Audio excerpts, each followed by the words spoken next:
नमस्कार, आप देख रहे हैं न्यूज मंच और मैं हूं विशाल वैभव। अभी हमारे साथ पटना के जाने माने हाईकोर्ट के अधिवक्ता डॉक्टर कौशलेंद्र नारायण हैं। हम इनसे बात करते हैं क्योंकि कल स्वामी सहजानंद सरस्वती का पुण्यतिथि है और ये लोग जो है इस कार्यक्रम को काफ़ी ही धूमधाम से करते हैं। इनकी पुण्यतिथि है, क्या कुछ कार्यक्रम का रूपरेखा है हम जानते हैं डॉक्टर कौशलेंद्र नारायण से। सर, कल स्वामी सहजानंद सरस्वती का पुण्यतिथि है, क्या कुछ तैयारी है कार्यक्रम को लेकर?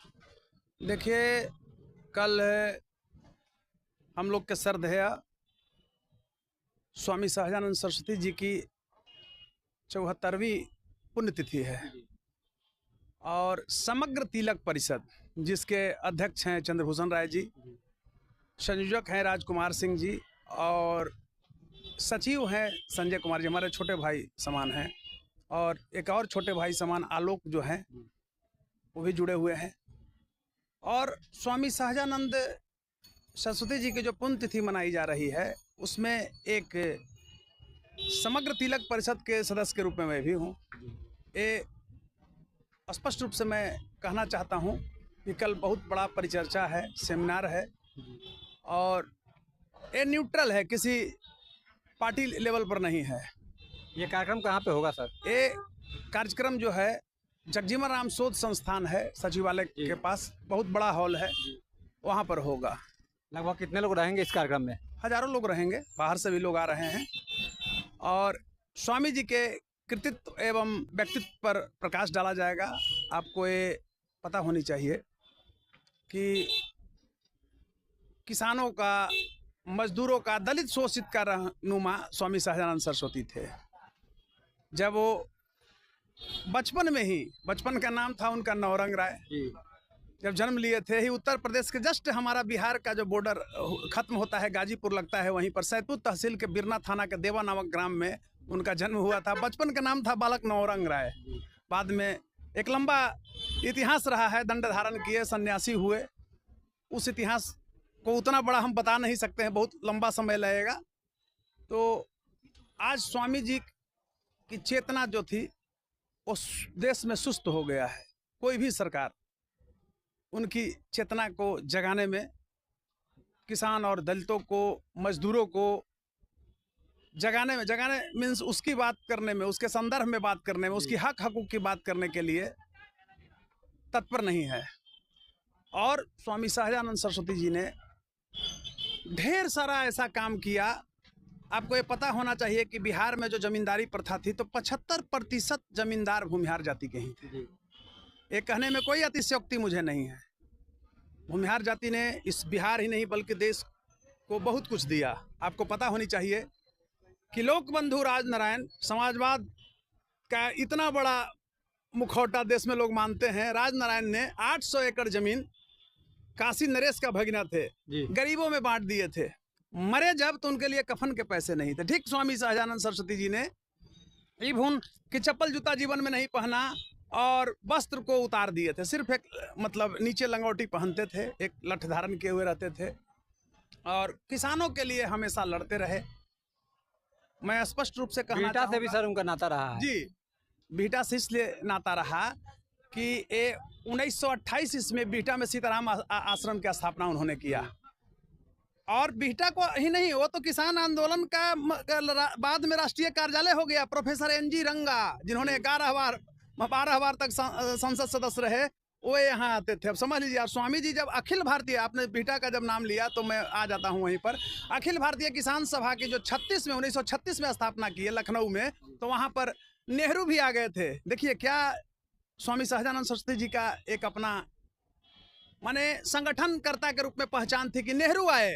और कहावत है कि जब तक किसान और मजदूर भारतीय स्वतंत्रता आंदोलन की लड़ाई में शामिल नहीं हुए, यानी कांग्रेस में शामिल नहीं हुए, तब तक देश में अंग्रेजी विरोधी जो आंदोलन था वो मजबूत नहीं हुआ। आपको और मैं बता रहा हूं, सर्वप्रथम उन्होंने पटना पश्चिम किसान सभा की ही स्थापना किया। बाद में 1929 ईस्वी में बिहार प्रांतीय किसान सभा का गठन हुआ, जिसमें बिहार के प्रथम मुख्यमंत्री बाबू श्री कृष्ण सिंह और उप मुख्यमंत्री, वित्त मंत्री बिहार के बाबू अनुग्रह नारायण सिंह मेंबर थे। राजेंद्र प्रसाद देशरत्न, भारत रत्न कहिए, राजेंद्र बाबू जो प्रथम राष्ट्रपति, ये लोग मेंबर थे।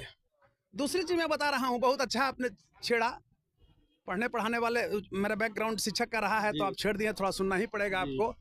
तो एक घटना है कि जब जमींदारी प्रथा का विरोध हो रहा था तो स्वामी जी हमेशा ये हिदायत देते रहे लोगों को कि आप पार्टिकुलर किसी को गाली न दे रहे हैं। तो 1800, आपको स्पष्ट रूप से कह रहा हूँ, 33 में तृतीय बिहार प्रांतीय किसान सभा गठन सोनपुर में हो रहा था, वैशाली जिला में।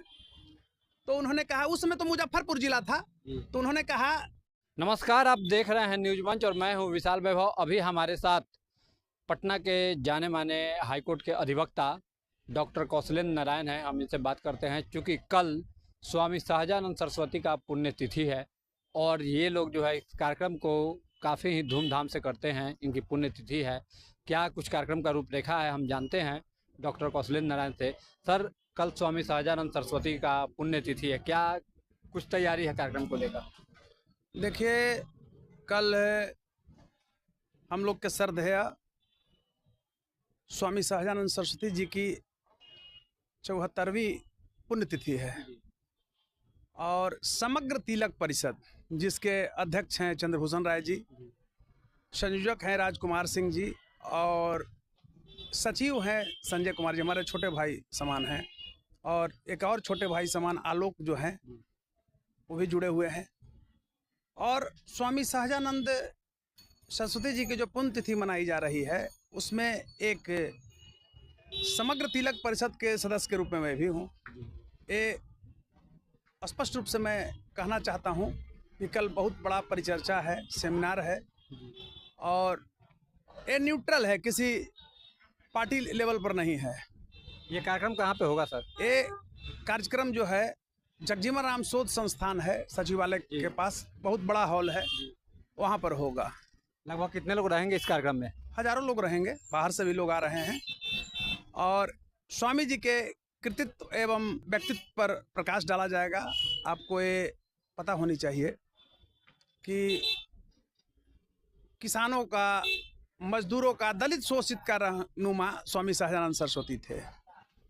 जब वो बचपन में ही, बचपन का नाम था उनका नौरंग राय, जब जन्म लिए थे ही उत्तर प्रदेश के जस्ट हमारा बिहार का जो बॉर्डर खत्म होता है, गाजीपुर लगता है, वहीं पर सैदपुर तहसील के बिरना थाना के देवा नामक ग्राम में उनका जन्म हुआ था। बचपन का नाम था बालक नौरंग राय।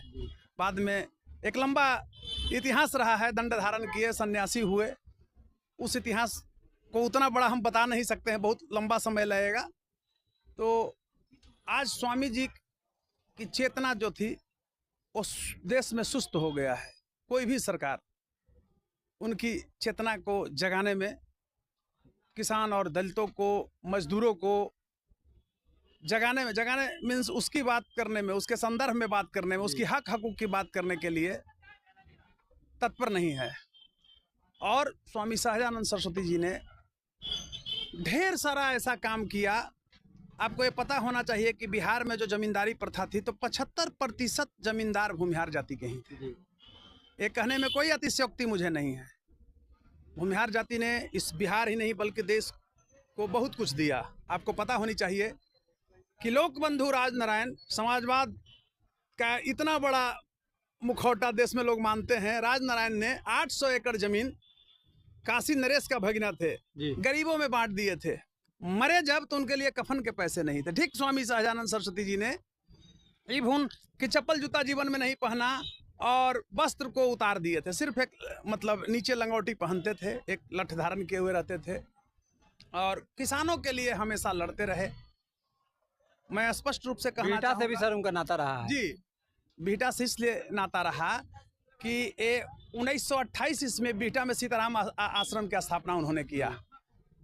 और बिहटा को ही नहीं, वो तो किसान आंदोलन का बाद में राष्ट्रीय कार्यालय हो गया। प्रोफेसर NG रंगा, जिन्होंने 12 बार तक संसद सदस्य रहे, वो यहाँ आते थे। अब समझ लीजिए, स्वामी जी जब अखिल भारतीय, आपने बिहटा का जब नाम लिया तो मैं आ जाता हूँ वहीं पर, अखिल भारतीय किसान सभा की जो 1936 में स्थापना की है लखनऊ में, तो वहाँ पर नेहरू भी आ गए थे। देखिए क्या स्वामी सहजानंद सरस्वती जी का एक अपना माने संगठनकर्ता के रूप में पहचान थी कि नेहरू आए। और कहावत है कि जब तक किसान और मजदूर भारतीय स्वतंत्रता आंदोलन की लड़ाई में शामिल नहीं हुए, यानी कांग्रेस में शामिल नहीं हुए, तब तक देश में अंग्रेजी विरोधी जो आंदोलन था वो मजबूत नहीं हुआ। आपको और मैं बता रहा हूं, सर्वप्रथम उन्होंने पटना पश्चिम किसान सभा की ही स्थापना किया। बाद में 1929 ईस्वी में बिहार प्रांतीय किसान सभा का गठन हुआ, जिसमें बिहार के प्रथम मुख्यमंत्री बाबू श्री कृष्ण सिंह और उप मुख्यमंत्री वित्त मंत्री बिहार के बाबू अनुग्रह नारायण सिंह मेंबर थे। राजेंद्र प्रसाद देशरत्न, भारत रत्न कहिए, राजेंद्र बाबू जो प्रथम राष्ट्रपति, ये लोग मेंबर थे। दूसरी चीज मैं बता रहा हूँ, बहुत अच्छा आपने छेड़ा, पढ़ने पढ़ाने वाले, मेरा बैकग्राउंड शिक्षक का रहा है तो आप छेड़ दिए, थोड़ा सुनना ही पड़ेगा आपको। तो एक घटना है कि जब जमींदारी प्रथा का विरोध हो रहा था तो स्वामी जी हमेशा ये हिदायत देते रहे लोगों को कि आप पार्टिकुलर किसी को गाली न दे रहे हैं। तो 1800, आपको स्पष्ट रूप से कह रहा हूँ, 33 में तृतीय बिहार प्रांतीय किसान सभा का गठन सोनपुर में हो रहा था, वैशाली जिला में। तो उन्होंने कहा, उस समय तो मुजफ्फरपुर जिला था, तो उन्होंने कहा बीजेपी भी इस कार्यक्रम को कर रही है। मैं नहीं बोल रहा हूँ, बीजेपी ने सब पार्टी कर रहा है, लेकिन यह जो करवा रहे हैं चंद्रभूषण राय, संजय जी और राजकुमार जी, चाहे अन्य लोग, उसमें हमको भी लोग रखे हुए हैं। मैं नहीं कर रहा हूँ कि बहुत बड़ा मैं योगदान दे रहा हूँ। उन लोग हमारी मेधा को देख के उन लोगों ने भी आमंत्रित किया, जो हमारा सहयोग बौद्धिक रूप से हुआ, चाहे जिस तरह का हम हैं, मैं स्पष्ट रूप से कह रहा हूँ। लेकिन मैं कहना चाहता हूँ आपको कि ये नॉन पॉलिटिकल प्रोग्राम है, ये बुद्धिजीवियों की प्रोग्राम है, ये शिक्षाविदों की प्रोग्राम है, ये किसानों के हितैषियों की प्रोग्राम है। तो मैं कहना चाहता हूँ, यहाँ के जो हमारे प्रशंसक शुभचिंतक हैं, स्वामी जी के जो अनुयायी हैं, रियल में जिनकी आत्मा स्वामी जी के प्रति थोड़ा ललायित रहता है, जिनके स्वामी जी श्रद्धेय हैं, वो जाति धर्म से ऊपर उठ करके कल का जो प्रोग्राम होने वाला है समग्र तिलक परिषद के द्वारा, दिवंगत जगजीवन राम शोध परिषद में जगजीवन बाबू जी जिनको कहा गया था, बताइए तो वो कितना सम्मान देश ने दिया ऐसे ऐसे महापुरुषों के। तो यहाँ नियम हुआ कि ऐसे ही महापुरुष का जहाँ हॉल है उसी में कराया जाए, और बहुत लोग आ रहे हैं। तो मैं आपके चैनल के माध्यम से वैसे लोगों, स्वामी जी के जो अनुयायी लोग हैं, प्रशंसक लोग हैं, उनको मैं आमंत्रण भी दे रहा हूं, और व्यक्तिगत नहीं बल्कि समग्र तिलक परिषद की ओर से आमंत्रित कर रहा हूं। आप लोग आइए और स्वामी जी के विचारों को जन जन तक अब हम लोग ले जाएंगे। हम लोग चुप बैठने वाले नहीं है। जिंदा कौमें 5 वर्षों तक इंतजार नहीं करती है। और एक चीज और मैं कहना चाहता हूं, ये दुर्भाग्य है जिस स्वामी सहजानंद सरस्वती ने, श्री बाबू ने देश को दिया, आज उसके वंशज पिछलगू हो गए हैं। कोई भाजपा में हो गया है, कोई कुछ में हो गया है, कोई कुछ में है। मैं कहना चाहता हूं कि जिंदगी जीना है तो हालातों से डरना कैसा, और जंग लाजिम है तो दुश्मन नहीं देखा जाता है कितना बड़ा है। तो जंग हम करने वाले हैं, हम लड़ने वाले हैं, हम छीनने वाले हैं ताकतों के द्वारा। हमारी बौद्धिकता को, हमारी शक्ति को कोई घटा नहीं सकता है। हम भले सुस्त हो जा सकते हैं, हम कुछ क्षणों के लिए अगले को प्रेशर दे सकते हैं, लेकिन हम दबने वाले नहीं हैं। और मैं इस रूप से कहना चाहता हूं कि जिस तरह से स्वतंत्रता आंदोलन की रणभेरी बजी थी, तो एक कहावत है कि क्या कुटिया की बुढ़िया नानी यौवन की अभिलाषी थी, क्या गोदी की नन्ही बच्ची। समझ रहे हैं ना, ये सब मातृवेदी पर सर चढ़ाने को लालायित थी। समझ रहे हैं।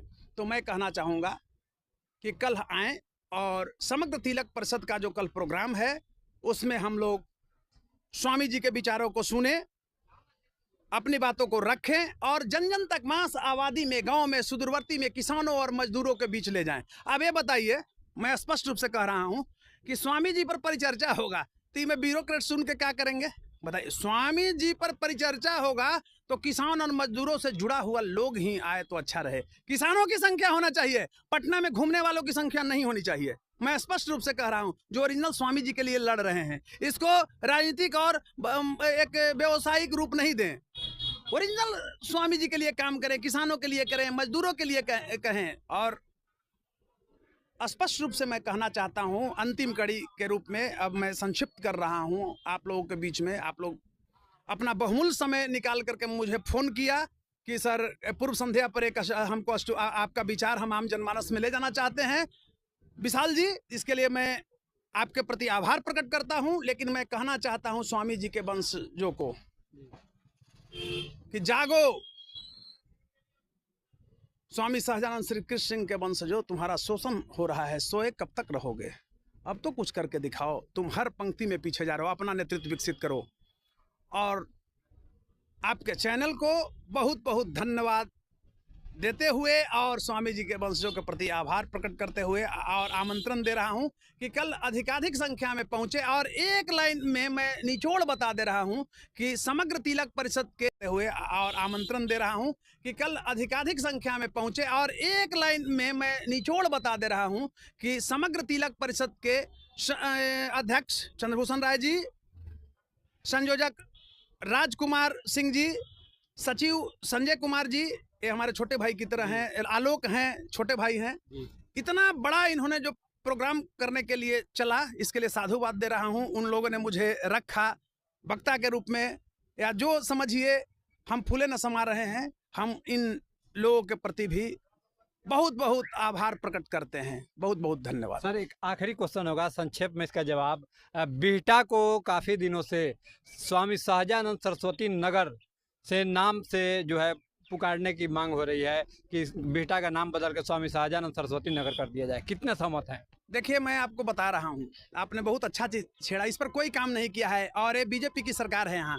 और आप देखे होंगे जब पहली नरेंद्र मोदी की सरकार थी तो मैंने ही आलोक जी, मैं बता रहा हूँ, और वो रेलवे में बहुत बड़े पदाधिकारी थे, उनके द्वारा मैं स्पष्ट रूप से कह रहा हूँ, मैं गया रेलवे बोर्ड के चेयरमैन को मैंने लिखित अपने पैड पर दिया और दिल्ली में मैं मिला था और मैं इतना तक कहा था कि उस बिहटा का जो स्टेशन है, रेलवे स्टेशन है, स्वामी सहजानंद के नाम से होना चाहिए। लेकिन अब एक छोटा चीज को आप देखिए कि पटना से कौन एमपी रहे? स्वामी जी के वंशज अनुयायी लोग रामकृपाल जी को एमपी बनाए ना। एक दिन उन्होंने मांग किया कि बिहटा रेलवे का नाम किया जाए स्टेशन का स्वामी सहजानंद के नाम से? बताइए। तो ये स्वामी जी के वंशज लोग का दुर्भाग्य है कि ये वोट भी मांग ले आप दे देते हैं। पहले स्थिति ऐसी थी कि इस जाति के स्वामी जी के वंशज की स्थिति था कि अपना नेतृत्व को ये लोग छोड़ दिया था और जिस गांव में जाते थे, सुशील मोदी जी चाहे जो चले गए, नीतीश जी के लोग चले गए, तो कहते यहाँ काहे ला रहे हैं, यहाँ तो सब वोटवे है, तो उनके बिरादरी के लोगों को क्यों पूछेगी भाजपा और जदयू? तो स्वामी जी के वंशज चले गए हैं। देखिए है क्या ना कि स्वामी जी के जो वंशज हैं वो राष्ट्रवादी कौम है, ये राष्ट्र के लिए अपना गर्दन दे देगा, तो ये देते आया है, उसमें छला रहा है। तो ये कल मांग वहाँ उठने वाली भी है, ढेर सारा मांग है। एक शोध संस्थान का स्थापना का था, प्रस्ताव था, तो कहाँ शोध संस्थान का स्थापना भी नहीं हुआ। तो हमारे समझ से लगता है कि सरकार से ज़्यादा दोषी हम सारे लोग हैं। हम लोग पॉलिटिकल होते हैं, कोई भाजपा मनाता है तो कोई आरजेडी मनाता है। बताइए ना, वो क्या मनाएगा मेरा? बताइए, वो वोट की राजनीति करता है? मेरा सीधा है कि जब तक स्वामी जी के वंशज न्यूट्रल रूप से इस आंदोलन को आगे नहीं बढ़ाएंगे तब तक स्वामी जी का आत्मा जो है रो रही होगी। स्वामी सहजानंद, देखिए आपको मैं बता रहा हूँ, जिस तरह से अम्बेडकर को लोगों ने बेच दिया 2 रुपया 4 रुपया में SC ST, उसी तरह से स्वामी जी को लोग बेच रहा है। एक दुकान खोल लिया, अब कहेगा 5 रुपया में, 5 रुपया 8 रुपया 10 रुपया करके जितना हुआ लोग बेचा स्वामी सहजानंद को। लेकिन व्यवहारिक दृष्टिकोण से स्वामी जी के लिए कोई काम नहीं किया। हालांकि नहीं कहना चाहिए अपने बारे, लेकिन मैं लड़ता हूँ, करता हूँ। स्वामी जी पर हमारी एक बहुत मतलब बड़ी तो नहीं की है, लेकिन रिसर्च बुक है। बहुत चीज़ों को मैंने खंडन किया है जो उलूल जुलूल घुसा दिया गया था, और उनका ओरिजिनल जो कार्य किया गया है उसको नहीं उसमें रखा गया उस पुस्तक में। तो मैंने लिखा है भारतीय किसान आंदोलन के नायक स्वामी सहजानंद सरस्वती, वो मेरी पुस्तक है।